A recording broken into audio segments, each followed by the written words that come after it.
हरे कृष्ण भक्तजनों, आपके अपने चैनल कथापुंज की ओर से षटतिला एकादशी की शुभकामनाएं।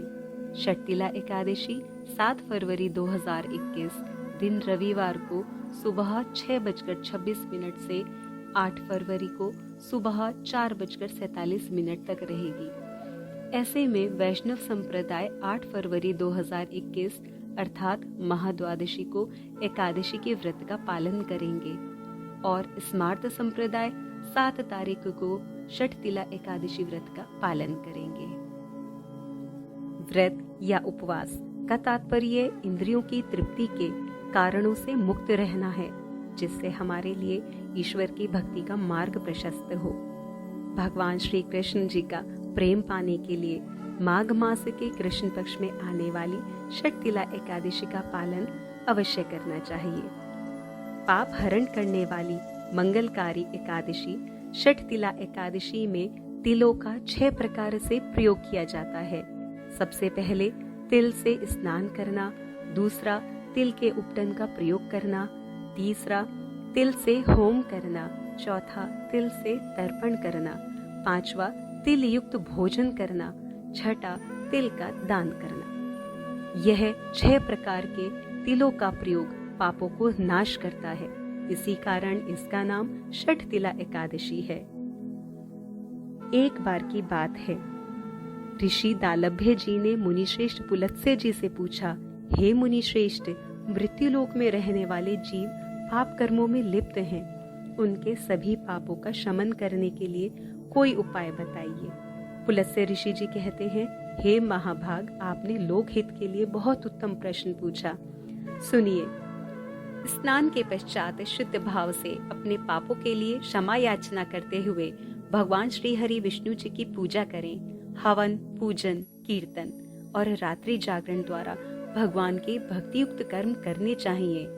शंख, चक्र, गदा और पद्म धारण किए हुए भगवान श्री हरि विष्णु जी का माता लक्ष्मी जी सहित ध्यान करें और प्रार्थना करें, हे जगत गुरु, हे भगवान, आप माता लक्ष्मी जी सहित मेरे सर्ग्य को स्वीकार करें और अपनी कृपा मुझ पर करें। भक्तजनों, इस प्रकार हमें व्रत का संकल्प लेना चाहिए।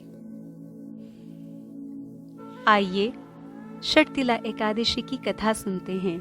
एक बार की बात है, देवऋषि नारद जी भगवान श्री कृष्ण जी को प्रणाम करते हुए षटतिला एकादशी के पुण्य और कथा सुनने के लिए विनती करते हैं।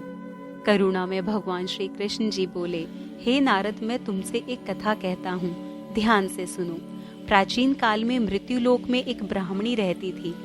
वह पूर्णमास व्रत में लगी हुई सदा मेरी भक्ति करती थी। नित्य व्रत करने से उसका शरीर अत्यंत दुर्बल हो गया था। यद्यपि वह बुद्धिमान थी, फिर भी कभी भी देवताओं और ब्राह्मणों के निमित्त धन और अन्न का दान नहीं करती थी। इस प्रकार मैंने सोचा कि इस ब्राह्मणी ने व्रत आदि से अपना शरीर शुद्ध कर लिया और इसको वैष्णव लोक भी मिल जाएगा, परंतु इसने कभी भी अन्न दान नहीं किया, जबकि अन्न से सबकी तृप्ति होती है। ऐसा सोचकर मैं मृत्यु लोक में गया और ब्राह्मणी के यहाँ भिक्षुक बनकर भिक्षा मांगने लगा। ब्राह्मणी बोली, आप यहाँ किस लिए आए हैं? मैंने कहा, मुझे भिक्षा चाहिए। उसने मुझे एक मिट्टी का पिंड दे दिया। मैं चुपचाप उसे लेकर लौट आया। कुछ समय बीतने पर ब्राह्मणी भी शरीर त्याग कर स्वर्ग को आई। मिट्टी के पिंड को दान करने से उसे एक सुंदर ग्रह मिला, किंतु वह ग्रह वस्तुओं से शून्य था। उसमें अन्न और धन का अभाव था। वह मेरे पास आई और बोली, हे भगवान, मैंने अनेकों व्रत आदि से आपकी पूजा की है, फिर भी मेरा घर वस्तुओं से शून्य क्यों है? हे सब लोगों के स्वामी, हे सब लोगों को रचने वाले प्रभु, यह क्या हो गया? मैंने कहा, तुम अपने घर जाओ, वहां पर देव स्त्रियां तुम्हारे दर्शन की अभिलाषा से आएंगी। जब वह आए तो तुम उनसे षटतिला एकादशी का पुण्य और विधि सुनकर ही द्वार खोलना।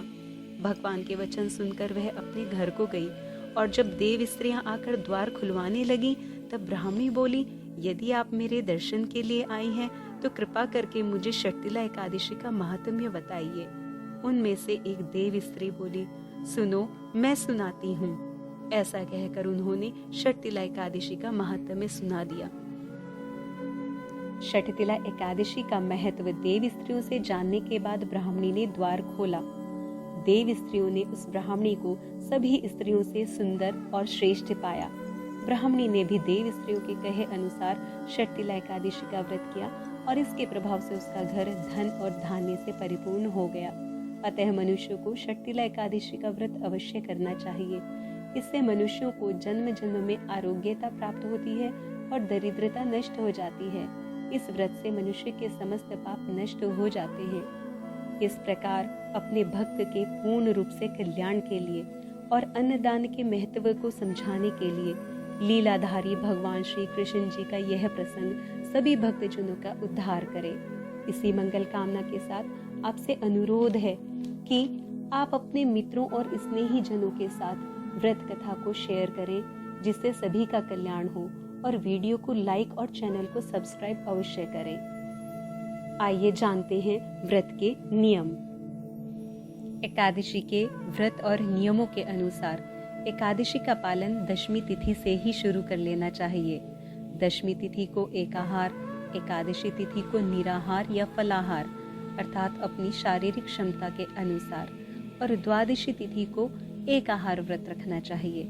यथाशक्ति दान करना चाहिए। प्रभु को तुलसी दल के साथ ही भोग लगाना चाहिए।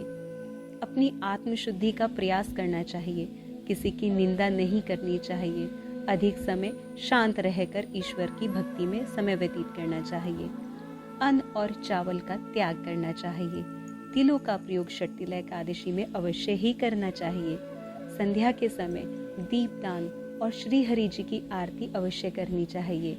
व्रत से अगले दिन नियत समय पर ब्राह्मण को सामर्थ्यानुसार दान देकर व्रत का पारण करना चाहिए।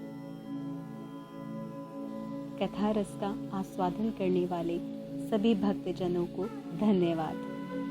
हरे कृष्ण कृष्ण कृष्ण हरे हरे, हरे राम राम राम हरे हरे।